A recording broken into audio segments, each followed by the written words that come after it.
SN TV Public TV bienvenue nuyu nañu leen mbokku internautes téléspectateurs ak ñëpp ñu safoo sunuy programme tey ñu ñëw fii bëgg dajeek ndaanaan bi nga xamante ne yéen ñëpp tàmm ngeen ay analyse am rafetlu ngeen ay kàddoom gis nañ ñu ngeen koy suivre ci peut-être média classique bi wala ci digital bi fépp fu Mbaye Sène génn gis nañu nu ngeen koy toppee moo tax tey bu actualité ñëwee peut-être ñuy waxtaanee mbiru blessure Sadio Mané ak à quelques jours de la Coupe du Monde ñu bëgg toog waxtaan ak moom ba pare xaabaabal peut-être waxtaan ci actualité politique ci réew mi Mbaye Sène nuyu nañ la. maa ngi di fay di nuyu seen internautes yi di nuyu aussi ñi nga xamante ne ñu ngi leen di suivre di wax ni Sénégal ñëpp a ngeen di seetaan ñëpp bàyyi nañ leen xel yéen a ngi liggéey mucc ayib et je vois que ni ay jeunes a ko yore kon c'est très très important. C'est très très important mais Mbaye Sène est-ce que le moral est bon. Par rapport à tout actualité bi Sadio Mané surtout est-ce que fu mu toll nii le moral est bon bi surtout coupe du monde bi ñu dëgmal. Oui tu sais xam nga moi ce que je dis tout le temps mooy on a tendance à vouloir vraiment dramatiser les choses et man damay xaar li nga xamante ne moom la waa Bayern de Munich di wax mooy le communiqué officiel du club bavarois à l'heure où je te parle nii amul benn communiqué boo xamante ne génn hormis que ni Sadio Mané ne jouera pas samedi prochain en championnat loolu mooy li nga xamante ne moom mooy lu officiel pour l'instant mais que Sadio est forfait man dégguma ko benn yoon. yow nañ tey gis nit ñu génnee ne Sadio est forfait pour la Coupe du Monde te ay journalistes ñooy partager affiche yu mel noonu gis nañu peut-être sax Ousmane Sonko sànq bi muy def conférence de presse am bi génn ne mu ngi gis ne ñu ngi koy informer ne Sadio est forfait pour la Coupe du Monde pour wan ne information yooyu noonu ci niveau bu mu yegg sax dafa mujj sori. Bon c'est vrai xam nga pourquoi mu regrouper autant de suspense parce que nag Sadio c'est le meilleur joueur sénégalais deuxième France Football Ballon d'Or France Football. Sadio Mané actuellement moom moo porté cette équipe du Bayern on l'a vu les résultats yi nga xamante ne performance yi mu doon def fële ci Liverpool Ballon d'Or africain c'est normal que ni lu ëpp Sadio Mané Sénégal ñu wax ci mais li ma lay waxaat rek encore on a beau le dire tey Sénégal yëpp les 17 millions les 16 millions 999 personnes suñu waxoon ne Sadio Mané est forfait te man Mbaye Sène dégguma communiquer le club bavarois man damay jàpp ne ba tey Sadio Mané n'est pas forfait. kon ñoom léegi ñoom lan moo war a doon seen taxawaay parce que Bayern Munich war nañu peut-être def course à l'information bu dalal xelu nit ñi fédération sénégalaise de football aussi war nañu def course à l'information parce que bu dee intox yi la ñuy bàyyi muy jàll te ñoom defuñu benn communiqué waxuñu est-ce que seen taxawaay tamit waruñ ko xoolaat. Non seen taxawaay waruñ ko xoolaat je rappelle que Sadio Mané n'est pas le seul joueur du Bayern de Munich il y a d'autres joueurs du Bayern de Munich. Et il y a eu des cas similaires. Je vous donne des exemples. Avec la Juventus de Turin, on a vu Paul Pogba. La France a essayé de faire le maximum pour enrôler ko pour yóbbu ko mondial. Mais à un moment donné, la Juve dañu génn def communiqué ne Paul Pogba est forfait pour la Coupe du Monde. Blessure am permettre ko mu jouer. Idem pour N'Golo Kanté. Ak Chelsea, ils ont sorti un communiqué. Pour moi, loolu laa gëm. Et loolu rek Sadio Mané n'est pas le seul joueur du Bayern de Munich. Il y a d'autres joueurs du Bayern. Le Bayern actuellement est rentré en contact avec la Fédération sénégalaise de football. ñoom jàpp nañ ni information bi nga xam ne ñu war nañ ko jot dinañ ñu ko jox mais ñun ñoo nekk di alerter wu Sadio Mané tel Sadio Mané tel Sadio Mané tel comme j'ai dit tout à l'heure c'est tout à fait normal. C'est le meilleur joueur sénégalais. On a vu les performances yi nga xam te mu ngi koy def équipe nationale du Sénégal. Dafay yoon ñun ñëpp ku ci nekk di ci xalaat mooy sujet de discussion moom démb tey mooy sujet de discussion forfait Sadio Mané mais comme ni ma la wax encore une fois rek la répétition elle est pédagogique mais foofu laa ci yemaat mooy tant que dégguma communiqué Bayern de Munich man damay jàpp ni ba tey Sadio Mané peut jouer la Coupe du Monde. Coupe du Monde sans Sadio Mané est-ce que c'est envisageable pour le Sénégal? Bon, on est déjà qualifié, c'est sûr qu'on va jouer la Coupe du Monde, mais jouer ça avec Sadio Mané c'est mieux, largement mieux parce que comme j'ai dit tout à l'heure notre meilleur joueur, notre icône, je dirais même notre pièce d'identité dans le monde entier, c'est Sadio Mané. Il l'a réalisé, il a fait des performances extraordinaires avec le Bayern de Munich récemment. On l'a vu, il marque des buts, il dérive des passes décisives. Il avait fait avec Liverpool et tout joueur de sa classe veut vraiment jouer une Coupe du Monde. La dernière, ay cérémonie bi nga xamante ni jox nañ ko ñu jox ko un prix boo xamante ni ça prouve la dimension du joueur et il s'est classé deuxième derrière Karim Benzema et il a devancé deux joueurs comme Robert Lewandowski comme Kevin De Bruyne Kylian Mbappé j'en passe kon kooku le Sénégal a besoin de lui Sadio su nekkoon beneen nationalité sax ñooñu dañ koy soxla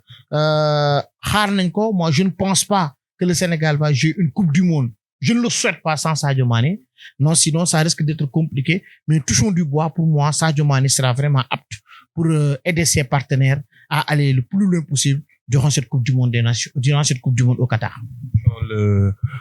bois may gis ne depuis coupe d'Afrique bi jàll ba léegi ban gis-gis nga am ci équipe nationale du Sénégal ban gis-gis nga am peut-être loolu deuxième question lay doon ci joueurs yi individuellement. Je rappelle que le Sénégal est la première nation africaine 18e classement FIFA il faut applaudir et ça fait maintenant 4 ans que nous sommes vraiment à la première place africaine c'est la constance loolu mooy le premier aspect qu'il faut retenir la deuxième mooy concernant les joueurs sénégalais c'est vrai il y en a qui sont en baisse de forme il y a d'autres qui ne jouent pas mun nañ jël le cas de Saliou Ciss qui n'a pas encore trouvé de point de chute depuis bu mu pare contrat ak Nancy Youssouf Sabaly il joue mais de temps en temps il est blessé mais on l'a vu récemment aussi avec les jeunes Noah Fadiga Famara Diédhiou qui était titulaire indiscutable lui il n'arrive pas à s'imposer dans son club turc d'Alanya des joueurs pour moi que le coach ne va pas appeler muy ay ñoom Mame Baba Thiam et tout ça là parce que je ne le vois plus Aliou Cissé convoqué leen dina nekk loo xamante ni bii daal pour man croisons les doigts rek pour ñoom ñëpp. L'équipe nationale du Sénégal première nation à vaincre la coupe du monde première nation africaine à vaincre la coupe du monde est-ce que loolu am nga ci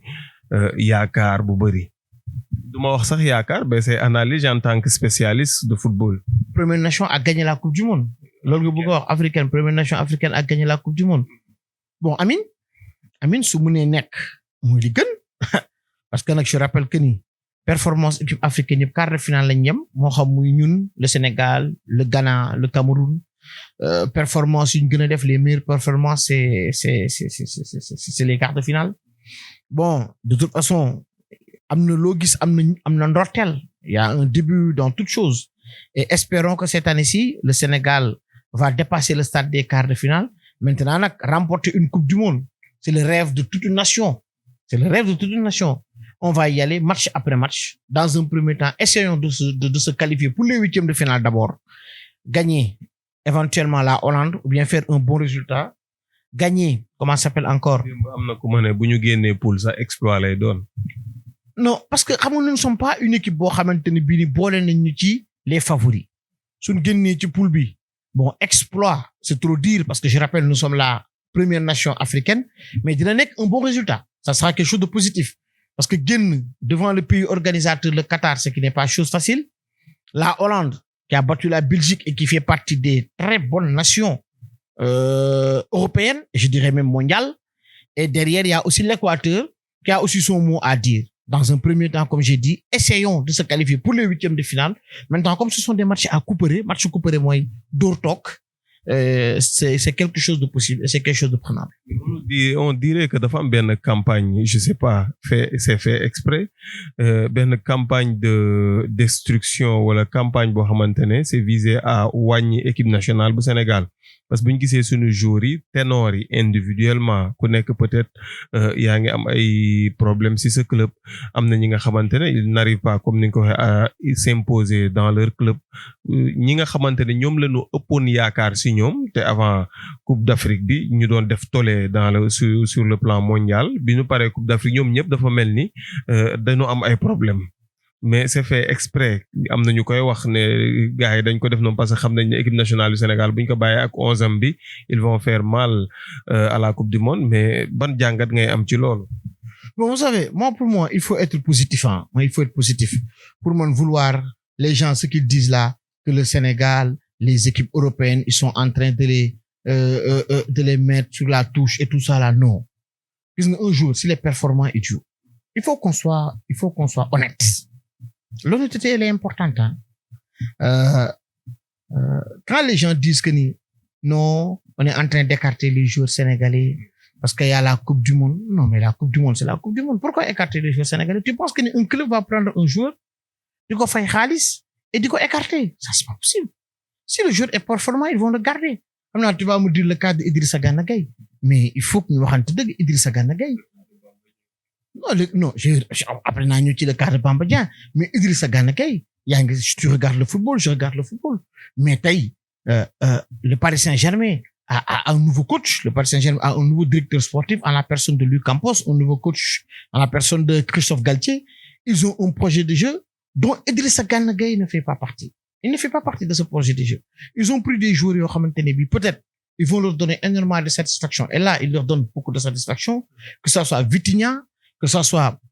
Fabien Ruiz, ou bien Carlos Soler, j'en passe, Marco Verratti qui était là-bas. Mais ces joueurs-là sont en train de donner énormément de satisfaction à leur coach. Donc, Idrissa Gana Gueye, pour moi, il a très bien fait de quitter le Paris Saint-Germain et de rejoindre Everton. Everton, un club dont il connaît très, très, très bien. Maintenant, concernant Bamba Dieng, c'est vrai que la gestion de Bamba Dieng pose problème. Parce que Bamba aussi, d'emblée, le coach de l'Olympique de Marseille, Tudor, avait déclaré qu'il n'avait pas besoin de Bamba Dieng. Il faut qu'on soit honnête. C'est pas que nous sommes Sénégalais qu'on ne va pas dire les choses. Il a dit qu'il n'a pas besoin de Bamba Dieng. Man, fofu, dama japp ni les agents de Bamba Dieng auraient dû faire un travail considérable de trouver un bon club. Bon, xamanteni bi dina fa nek gu ben moment. Après Marseille, ils ont demandé quand même beaucoup de transferts. Les autres clubs n'ont pas pu suivre. Comme je donne un exemple comme Brest. Moi, j'ai eu à parler avec le directeur sportif du club brestois, Grégory Lorenzi. Il m'a confirmé que eux, ils voulaient Bamba Dieng. Ils ont appelé Pablo Longoria. Longoria leur a demandé une fourchette de 10 entre 15 millions pour ne pas donner les chiffres exacts. Mais le club brestois n'avait pas ces moyens pour se payer Bamba Dieng. Mais ils ont essayé. Il y a aussi l'OGC Nice à la dernière minute qui a essayé de reprendre Bamba Dieng. Ça ne s'est pas avéré positif. Bon, pour moi, il y a beaucoup de choix qui ont contesté. Ça, Lucis aussi aurait dû avoir un club plus rapidement après avoir fait une très bonne Coupe d'Afrique, mur latéral gauche de la dernière Coupe d'Afrique des Nations. Non, Kalidou, lui, il est à Chelsea. Bon, il a fait une... Non, un jour ne peut pas être performant tout au long de sa carrière. C'est pas possible. Il y a des moments où le joueur, il peut être très performant. Il y a des moments où le joueur aussi, dafay nek en période de moins bien. Alors ça arrive un peu partout. Mais ils ont compris en jeu. Ils ont compris que cette coupe du monde, il faut que nous avec 100% de confiance et ni gagner Coupe d'Afrique bi. Gëm naa ne suñ demee fële nga xam te mooy Qatar dinañu apporter un résultat positif et j'y crois dur comme fer. Le changement du ministre des Sports, est-ce que bonne répercussion le mën a am par rapport ak campagne bi ñuy dem defi Qatar? Bon, pour moi, il y a pas de répercussion. C'est le ministre des Sports de toutes les disciplines sportives. C'est vrai que le football moo ci gën a fës. Et ki nga xamante ne moom la remplacé muy Matar Ba def na ci benn rôle bu extraordinaire. Ñu ngi koy ñaanal le nouveau ministre Yankhoba Diattara résultat yu positif yooyu noonu mu am yu Matar Ba am bàyyi ko fi yàlla na ko si yàlla moom iteen defal jàmm ba mu am lu mel noonu. Tu me permets aussi dans la foulée de féliciter encore une fois le ministre Matar Ba, le travail qu'il a accompli à la tête de ce ministère pendant 8 ans et quelques. Il a été un excellent ministre pour moi parce que moi je juge une personne selon ses résultats et il a été à la tête de ce ministère et on retiendra que Matar Ba bi muy nekk ministre des Sports, Augustin Senghor nekk président Fédération sénégalaise de football, ci le Sénégal remporte sa première Coupe d'Afrique des Nations. Loolu l'histoire retiendra ça. Ci surf de victoire boobu nag yàlla na ci le nouveau ministre Yankhoba Diattara bénéficier. Il y a aussi le problème des supporters qui se posent parce que bu ñu waxee ne dañoo jël Lebu gi jël Casa Sport ak 12e Gaïndé am na ñi nga xamante ne ils sont pas d'accord sur ce choix fait ndax nu ñu ne naka la ñu def ba tànn fii te ñëpp mënoon cee xëcc est-ce que côté boobu it am nga ci gis-gis. Non ñëpp mënuñoo dem te Qatar la vie est chère tout le monde ne peut pas partir. Mais tànnin bi fekkew ma ko je ne peux vraiment pas me prononcer ci tànnin bi parce que j'étais pas là-bas sinon je vais dire du n'importe quoi. Pour man muy Lebu gi di Ale Casa du 12e Gaïndé eux tous ils partent pour l'équipe nationale du Sénégal. il faut qu'on positive certaines choses gis nga être négatif c'est pas bien négatif baaxul gis nga tey peut-être ñi tànn nañ ñi war a dem une autre compétition il y a le CHAN qui arrive il y a d'autres supporters qui pourront partir il y a la Coupe d'Afrique des Nations 2024 fële Côte d'Ivoire il y a d'autres supporters qui vont partir ça va être un turnover mais man je ne comprends pas pourquoi les gens il suffit qu'on fasse un choix rek ñëpp ne non fallait pas faire ça il faut qu'on arrête d'être négatif nous avons un seul objectif c'est d'aller fële nga xamante ne moom mooy Qatar ànd ak équipe nationale du Sénégal que ça soit les supporters muy lébu gi dañuy bëggal Sénégal Alikasa dañuy bëggal Sénégal 12e Gan dañuy bëggal Sénégal le département des sports les dirigeants nous-mêmes journalistes nous allons fële nga xamante ne moom mooy Qatar pour être derrière l'équipe nationale du Sénégal bien que aussi nous partons là-bas pour travailler soyons positifs c'est important soyons positifs c'est important quelques mots en politique parce que gars yi tamit tàmm nañ say analyse côté politique bi l'arrestation de Pape Alé Niang ban jàngat nga ci am bon pour man du lu ñuy rafetlu en tant que confrère en tant que grand frère aussi du lu ñuy rafetlu ma jàpp ni démocratie suñ ko waxee ça doit couvrir tout et waruñu woon toll ci fii nga xamante ne dañu naan jàpp lañ journaliste pour man waruñu woon toll foofu